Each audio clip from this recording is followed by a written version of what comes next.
Hey guys what's up, I hope you are doing well. So इस video में अपन बात करेंगे पूरा डिटेल में किसके बारे में, बीटेक बायोटेक्नोलॉजी के बारे में बात करेंगे। मैं आपके साथ ये चीज़ें शेयर करने वाला हूँ। एलिजिबिलिटी क्राइटेरिया क्या है, एडमिशन प्रोसेस क्या है, सिलेबस क्या पढ़ाते हैं, पूरा 4 साल मतलब 8 semesters, as well as future scope क्या है उसकी बात करेंगे। सैलरी कितना मिलता है मैं आपको प्रूफ दिखाऊंगा। इसमें ये सिर्फ मुंह से नहीं बोलूँगा कि इतने सैलरी मिलता है, विथ प्रूफ कितने बच्चों का जॉब लगता है, कितने परसेंटेज ऑफ बच्चों का जॉब लगता है, as well as job opportunities क्या है, एंड बोनस आपको बताने वाला हूँ कुछ इस फील्ड से रिलेटेड जो मेरे नोन के लोगों ने किया था 10 साल 20 साल पहले, अभी कहाँ हैं उसके बारे में बात करेंगे। इस फील्ड का नेगेटिव पॉइंट क्या है उसके बारे में बात करने वाला हूँ कि भैया नेगेटिव पॉइंट क्या है बताओ, ठीक है। What are the negative things? Tell us about it. यार एसी से बदबू क्यों आ रहा है, कुछ दिक्कत होगा, चेक करना पड़ेगा। चलो ठीक है, तो सबसे पहले बात करते हैं एलिजिबिलिटी क्राइटेरिया की बात करते हैं कि कौन कौन एलिजिबल है इसमें एडमिशन लेने के लिए। राइट, फर्स्ट एलिजिबिलिटी क्राइटेरिया की बात करेंगे तो बहुत सारे जगह पर मैंने देखा इसका eligibility criteria before creating video, ठीक है।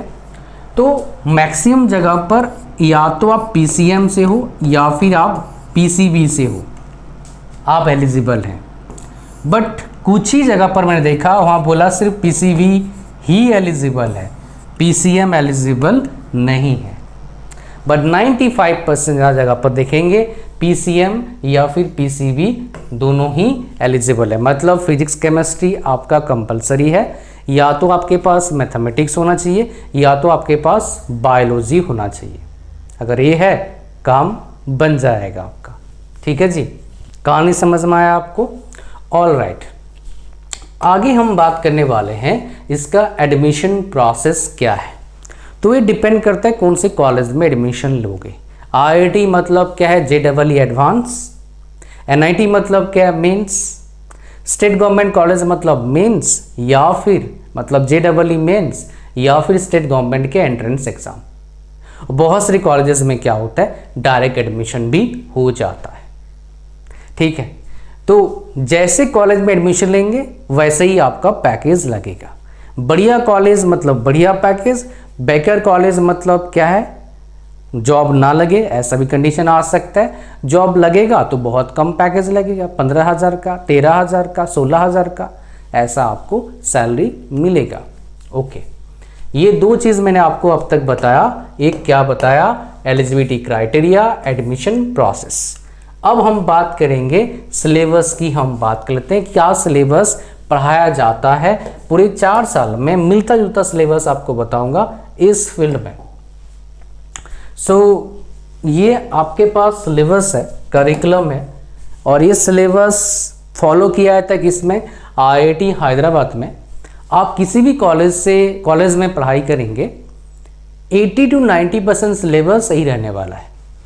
5, 10, 15 मैक्सिमम 20% सिलेबस में डिफरेंसेस आता है। वो वेरी करता है university to university, college to college, और किस तरह का इंस्टीट्यूशन है उस पर वो डिपेंड करता है। तो सबसे पहला हमारे पास क्या आ गया, देखिए यहाँ पर सेमेस्टर 1 का ये आपके सामने सिलेबस है। एनवायरमेंटल केमिस्ट्री पढ़ाते हैं, मॉडर्न फिजिक्स पढ़ाते हैं, फिर प्रोग्रामिंग पढ़ाते हैं, बेसिक बायो इन्फॉर्मेटिक्स पढ़ाते हैं, communication, calculus 1, calculus 2, introduction to life science. ये आपके पास पहले सेमेस्टर का सिलेबस है। ये आपके सामने है दूसरे सेमेस्टर का सिलेबस है, including thermodynamics, intro to AI and ML, differential equation, probability, chemistry lab, digital fabrication. ये आपके सामने सिलेबस है सेमेस्टर 1 का एंड सेमेस्टर 2 का। ओके, सेमेस्टर 3 में चलते हैं। तो सेमेस्टर 3 में biochemistry, microbiology, biotechnology, basic biotechnology lab, big data biology and biological databases. इसमें इलेक्टिव है एक, मैं दिखाऊंगा कौन कौन से इलेक्टिव कोर्सेज करवाते हैं। फिर हमारे पास क्या आता है, बायो स्टैटिस्टिक्स। 4th सेमेस्टर में आपके पास ये सारे सिलेबस पढ़ाया जाता है, ठीक है। इसमें एक इलेक्टिव है एक नेक्स्ट जनरेशन सीक्वेंसिंग है, बायोमोलिकुलर सिमुलेशन है, बायोकेमिकल इंजीनियरिंग है, बायोमोलिकुलर एंड सेलुलर बायोलॉजी है, इस तरह चीज़ें पढ़ाया जाता है। फिर आता है हमारे पास semester 5 neuroscience and technology, free, elective, sequence, alignment, algorithm. फिर हमारे पास क्या एक इलेक्टिव होगा, मैं सारे इलेक्टिव कोर्स दिखाऊंगा जैसे मैंने बोला। जेनेटिक इंजीनियरिंग ये हमारे पास आता है। फिर एलए इलेक्टिव आता है हमारे पास एक, ठीक है। उसके बाद फ्री इलेक्टिव्स है, एल इलेक्टिव्स है, ऑप्शन है, इंटर्नशिप कर सकते हैं आप 6 सेमेस्टर में। फिर आता है हमारे पास डिपार्टमेंटल प्रोजेक्ट 7 सेमेस्टर में। ये हमारे पास सिलेबस है पूरा, इंक्लूडिंग आपका इंडस्ट्रियल बायोटेक्नोलॉजी, उसके बाद इम्यूनोटेक्नोलॉजी, इम्यूनोलॉजी, ये सारे आपके पास रहता है। फिर यहाँ पर सेमेस्टर 8 में हमारे पास बहुत सारे इलेक्टिव है, including L elective, free electives, ethics and values, biological data analysis, ये बहुत इंपॉर्टेंट सब्जेक्ट है एथिक्स एंड वैल्यूज। लोगों को बात करना नहीं आता यार, उटपटांग पता नहीं क्या क्या बोलते रहते हैं, ये सब में है, पूरा कंपल्सरी कर देना चाहिए हर कोर्स में कि भाई बातें कैसे करते हैं, ठीक है। ओके, तो हम बात करेंगे अब किसके बारे में, हम बात करेंगे अब, देखिए ये हमारे पास है डिपार्टमेंटल कोर कोर्सेस, ये हमारे पास है, ठीक है। इसमें हमारे पास आता है इलेक्टिव कोर्सेस, ये आपके पास इलेक्टिव कोर्सेस है विद क्रेडिट्स, इन्होंने बता रखा है, इनमें से कोई चूज करना होता है उसमें, ठीक है। और इसमें ये आपके पास एल इलेक्टिव्स वाला कहाँ क्या है, इन्होंने डाला नहीं इलेक्टिव्स, शायद ये इन्हीं से उठाते होंगे। ये 4th सेमेस्टर में ये वाला है, 5th में इनमें से एक चूज करेंगे, 7th में ये, 8th में ये 8th में आपके पास आ गया। और मेरे हिसाब से ये इसी को लेते हैं, लगता है एल इलेक्टिव में लेते होंगे मोस्ट प्रोबेबली, इसका आपको पता लगे जब पढ़ोगे, थोड़ा सा पता लगेगा। इसमें इन्होंने इस तरह का चीज़ें मेरे को मतलब यहाँ पर उन्होंने क्लैरिफाई नहीं किया है, ठीक है। तो मिलता जुलता ये आपके पास सिलेबस है पूरा, किसके लिए, आपका बायोटेक्नोलॉजी बीटेक के लिए। अच्छा, अब हम नेक्स्ट हमारे टॉपिक में चलेंगे, जो हमारा नेक्स्ट टॉपिक क्या है, देखिए मैंने सिलेबस आपको बता दिया। फ्यूचर स्कोप क्या रहने वाला है, इसमें मैं बोनस टिप्स इंक्लूड करने वाला हूँ। देखो यार, आप बोलोगे मैं बायोटेक्नोलॉजी पढ़ाई करूँगा और इंडिया में बहुत अच्छा फ्यूचर ढूंढूंगा, तो मुश्किल है थोड़ा सा, बिकॉज इंडिया में ऐसा कुछ खास अभी है नहीं, सच बता रहा हूँ आपको मैं, जो मेरे को पता है अब तक का। इसका सबसे अच्छा स्कोप है आउटसाइड इंडिया, बट इंडिया में थोड़ा सा ग्रोइंग स्टेज में अभी है। 10 साल बाद बोलोगे कुछ होगा, क्या होगा किसी को भी नहीं पता, मतलब कितना अच्छा मार्केट होगा किसी को नहीं पता। अभी इसका बहुत अच्छा स्कोप इंडिया में नहीं है। तो अगर आपको स्ट्रॉन्ग इंटरेस्ट नहीं है इस फील्ड में, तो इस फील्ड को ज्वाइन आपको नहीं करना चाहिए। अब आप बोलेंगे सर सब फील्ड में बहुत बढ़िया रहता है, सारे में स्कोप रहता है, पता है, बट सारे में सेम लेवल का स्कोप नहीं रहता है। सक्सेस रेशियो जो होता है सेम परसेंटेज सारे में नहीं होते हैं, अलग अलग होते हैं। ये तभी आपने साइंस लिया था ना, तभी आपने आर्ट्स नहीं लिया। क्यों नहीं लिया था भाई आर्ट्स, जब सब में स्कोप होता है। साइंस से लिया, कहीं ना कहीं आपको पता है भाई इसमें थोड़ा आपको बेटर स्कोप मिलेगा, इसलिए आपने साइंस लिया था, नहीं तो आर्ट्स लेते। अच्छा, ये आपको क्लैरिटी मिल गया। तो फ्यूचर स्कोप इंडिया के हिसाब से में बहुत अच्छा नहीं है, सिवाय टीचिंग के काफ़ी अच्छे स्कोप हैं और एक रिसर्च में ठीक ठाक स्कोप है इंडिया में। वहीं अगर आप आउटसाइड इंडिया, जो मैं आपको बता रहा था बोनस दूंगा, मेरे नोन के बंदे हैं यूएस में, उनको बहुत अच्छा स्कोप मिला है, somewhere better than software jobs, because मेरे नोन के जॉब्स करते हैं, जॉब कर रहे हैं, सॉफ्टवेयर जॉब कर रहे हैं यूएस में, उनका सैलरी मुझे पता है। जो इस फील्ड में जॉब कर रहे हैं उनका सैलरी मुझे पता है। कहानी समझ में आ रहा है कुछ? तो अगर आप बायोटेक्नोलॉजी के बीटेक के बाद जॉब ढूंढना चाहते हो इंडिया में, तो नॉट रिकमेंडेड दैट मच। अच्छा, उसी के साथ हम इंक्लूड करेंगे जॉब अपॉर्चुनिटीज़ को। तो मेनली जॉब अपॉर्चुनिटीज़ 2 सेक्टर में हम देखते हैं। इंडिया वाले पहले ढूंढते हैं सरकारी नौकरी, बाद में देखी जाएगी प्राइवेट। तो भाई बायोटेक्नोलॉजी में सरकारी नौकरी तो ऑलमोस्ट नील है, बहुत रेयर केसेस में। मैं शायद, मेरे को याद, मेरे दिमाग में नहीं आ रहा मैं कब देखा था बायोटेक्नोलॉजी कोई आया था वैकेंसी। कुछ रिसर्च में थोड़ा बहुत जरूरत होता है, बट ऑलमोस्ट नील है, no vacancies in technical sector. Any graduate field में आप वैकेंसी आपके पास है, नॉन टेक्निकल फील्ड में तो वो तो किसी ब्रांच वाले को मिल जाता है। बट आपके ब्रांच से रिलेटेड कोई लगभग वैकेंसी नहीं है सरकारी में। जो भी आपको जॉब का अपॉर्चुनिटी थोड़ा बहुत मिलेगा वो प्राइवेट में मिलेगा, थोड़ा बहुत काम करने का, मतलब फार्मा इंडस्ट्री में थोड़ा मिलने का चांसेस आपके पास है, समझ रहे हैं। फार्मा इंडस्ट्री में थोड़ा सा है अपॉर्चुनिटी, उसमें आप बस एक ही जगह पर है और एक R&D टीचिंग ये है जिसमें आपके पास थोड़ा स्कोप है। बट अगेन फार्मा बनने जाने के लिए बहुत कंपनीज जो है ना और भी चीज़ें को प्रेफर करते हैं। कंपनीज प्रेफर ज़्यादा करते हैं B फार्मेसी वालों को, M फार्मेसी वालों को, बिकॉज वो कंप्लीटली उसी पर डिपेंडेंट है। इसमें थोड़ा टेक्नोलॉजी आया था ना जो मैंने दिखाया आपको सब्जेक्ट्स। ओके, ये फ्यूचर स्कोप जॉब्स अपॉर्चुनिटी आपको पता लग गया। सैलरी कितना मिलता है इसका हम प्रूफ देख लेते हैं। एक टॉप नॉच कॉलेज का बताऊंगा, फिर फटीचर या फिर बोलोगे Tier 3 कॉलेज या फिर जिन कॉलेज का नाम कभी कोई सुना नहीं उनमें से पढ़ते हो तो सैलरी कितना मिलेगा उसकी हम बात करेंगे। फटीचर कॉलेज इसलिए बोल रहा हूँ बिकॉज यार बहुत सारे बच्चे मेरे को बोलते हैं सर मेरा लाइफ ख़राब हो गया इस कॉलेज की वजह से, उसका मैनेजमेंट बहुत बेकार था और खाली पैसे उनको चाहिए था और हमारा उन्होंने लाइफ ख़राब कर दिया। तो मेरे को बहुत ख़राब लगता है यार ऐसी बातें सुन के, है ना। बिकॉज कोई भी कॉलेज मैनेजमेंट अगर ये बात, हालांकि को वीडियो क्यों देखेगा मेरा, तो अगर बात पहुंचा सको तो कॉलेज मैनेजमेंट को क्या करना चाहिए, एटलीस्ट जितना हो सकता है ना अपने तरफ से वो कोशिश करें कि बच्चों को मैक्सिमम बेनिफिट्स दिला सकें। हो सकता है बोलेंगे सर हम तो प्लेसमेंट इतना ज़्यादा दिला नहीं पाएंगे, हमारे पास इतना बढ़िया बच्चे ही नहीं है। कोई बात नहीं, छोटे कंपनी प्लेसमेंट दिला दो यार, अच्छा बच्चे को अच्छा तैयार करो, उसका पर्सनल डेवलपमेंट के कोर्सेज क्लासेस लगाओ। फिर आप बोलेंगे मैनेजमेंट बोलेंगे क्लासेस कोई लगाता नहीं है, हम क्या करें भाई, कुछ तो लगाएंगे ना, उसका बेनिफिट बताओ। काम आपका है बच्चों को समझाना, है ना। फाइन लगाने में माहिर रहते हैं तो फाइन लगा दो, जो नहीं अटेंड करेगा फिर देखना सारे भाग के अटेंड करेंगे, ठीक है। उसके बाद उनके लिए थोड़ा सा अपॉर्चुनिटी लाओ, इससे आपको ही फ़ायदा मिलेगा, है ना। बच्चे भी और बच्चे आएंगे आपके कॉलेज में तो उससे आपको और फ़ायदा मिल जाएगा। आप बोलोगे क्या बात कर रहे हो, थोड़ा सा क्या ढूंढ रहे हो आप, भाई ढूंढ नहीं रहा हूँ मैं, मतलब ढूंढ ही रहा हूँ। हालांकि मेरे को एक्जैक्टली पेज नंबर याद नहीं है, मैं वो चीज़ दिखाऊंगा आपको। I will share with you such data, जो डेटा आपको हेल्प करेगा। आ गया ऑलमोस्ट, इसके बाद ही होगा, MME के बाद आता है, इतना मेरे को याद आ रहा है, मैं दिखाऊंगा। वीडियो को लाइक अब तक नहीं किया, लाइक कर दीजिए।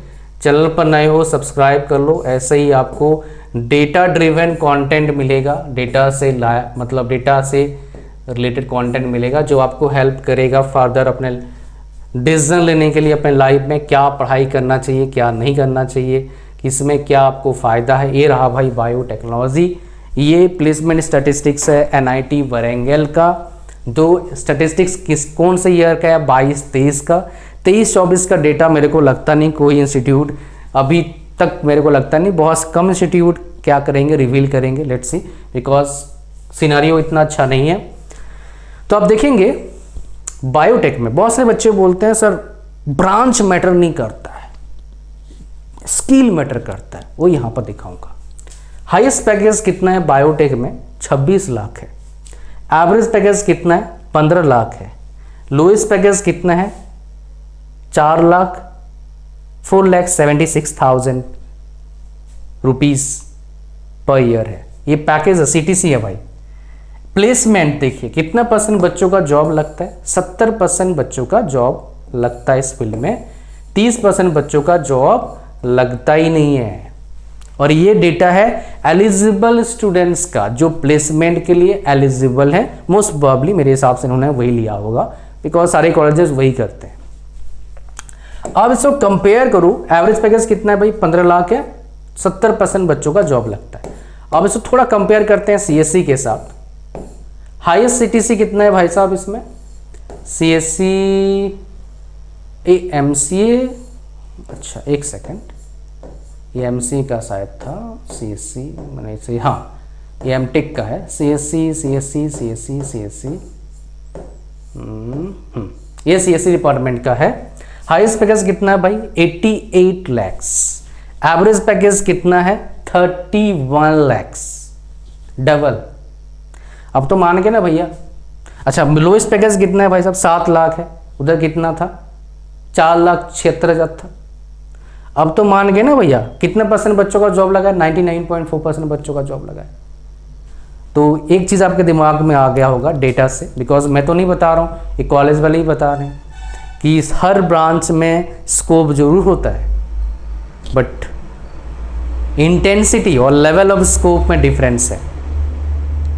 अब एटलीस्ट अब कभी मत बोलना कि भैया हर ब्रांच का स्कोप सेम ही है, सब में बढ़िया चीज़ होता है। सेम नहीं है रे बाबा, अलग अलग है। ठीक, अच्छा अब आ जाइए, हम बात करें किसके बारे में, जो बचा कुचा चीज़ है। तो जो बात करता मैं यहाँ पर एक इंपॉर्टेंट बात करूँगा लास्ट में, वो क्या है आपका, ये नेगेटिव पॉइंट, नेगेटिव बातें बात करूँगा। 70% बच्चों का जॉब लग नहीं रहा है NIT वारंगल जैसे कॉलेज का, जिनमें CSC में 99.4% बच्चों का जॉब लग जाता है। तो बाकी कॉलेज का कंडीशन क्या होगा ये आप खुद सोचिए। और यहाँ पर एक बात और मैं आपको दिखाना चाहूँगा, अगर इधर मेरे को दिख जाएगा, जस्ट ए सेकेंड, कहाँ गया भाई वो, अच्छा लिस्ट ऑफ कंपनीज में दिखाना चाहूँगा आपको कि भैया कौन कौन से कंपनीज हैं जो इन बच्चों को हायर करती है। मतलब बायोटेक्नोलॉजी में कौन कौन से कंपनीज हैं, देखिए ये कंपनीज हैं, इन्होंने हायर किया है बायोटेक्नोलॉजी के बच्चों को। ये M.Tech का था, B.Tech का, हाँ ये B.Tech का है। ये देखो कंपनीज जो हायर कर रहे हैं बेसिकली इन बच्चों को, देख रहे हो आप। इसमें एजुकेशन इंस्टीट्यूट भी है, जियो, कोर जो बायोटेक कंपनी कितने हैं आप देखो, बहुत कम। ठीक है, विप्रो IT कंपनी है, उसके बाद जासडाल, उसके बाद आपका एक्सिस माई इंडिया, जियो। ठीक है, कौन से कंपनी है बताओ मेरे को यहाँ पर कितने, JEE, ICICI, एक्सेंचर, उसके बाद जियो, EXL, इनमें देखो आप बायोटेक की कितने कंपनी है। कुछ समझ में आ रहा है क्या बोलने की कोशिश कर रहा हूँ। So that is what I want to share. So negative बातें क्या है जो बात कर रहा था मैं यहाँ पर, टॉप कॉलेजेस में फिर भी प्लेसमेंट ठीक ठाक है, बट व्हाट आफ्टर प्लेसमेंट, आपका फ्यूचर कहाँ जाएगा, फ्यूचर स्कोप इतना अच्छे है नहीं। सो अगर आप लंबे रेस नहीं चलना चाहते हो, इस ब्रांच को मैं रिकमेंड नहीं करता हूँ। अगर आपको B.Tech के बाद M.Tech करना है, PhD करना है, बाहर जाना है, कुछ नया बिजनेस करना है, किसी बड़े बिजनेस फील्ड में जाना है, then it is good for you. Otherwise choose something else. अच्छा, इसलिए नेगेटिव है। पॉजिटिव बात क्या है, हर चीज़ में पॉजिटिव भी होता है। पॉजिटिव बातें भैया ये है, ये फील्ड अभी अनएक्सप्लोर्ड है, मतलब इंडिया में इसमें अभी बहुत कुछ आप कर सकते हैं। ये ह्यूमन से रिलेटेड है, तो कुछ नया मेडिसिन आप डिस्कवरी कर सकते हो, कोई नया डिसीज़ का आप कर सकते हैं कार्रवाई, तो बहुत कुछ इसमें किया जा सकता है, बट वो लंबा प्रोसेस है। तो स्कोप तभी बनेगा अच्छा जब कुछ नया अलग करेंगे आप। ऐसे ही सिंपल तरीके से अच्छा स्कोप बनना बहुत मुश्किल काम है जो मुझे लगता है।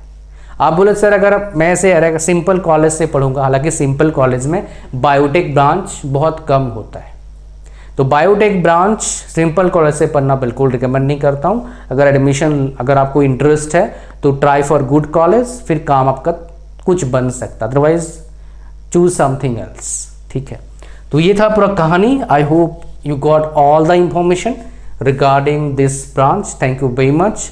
कोई अगर क्वेश्चन आपका है इससे रिलेटेड नीचे कमेंट करिए, I will be happy to answer your question. Thank you very much, God bless you all, bye bye.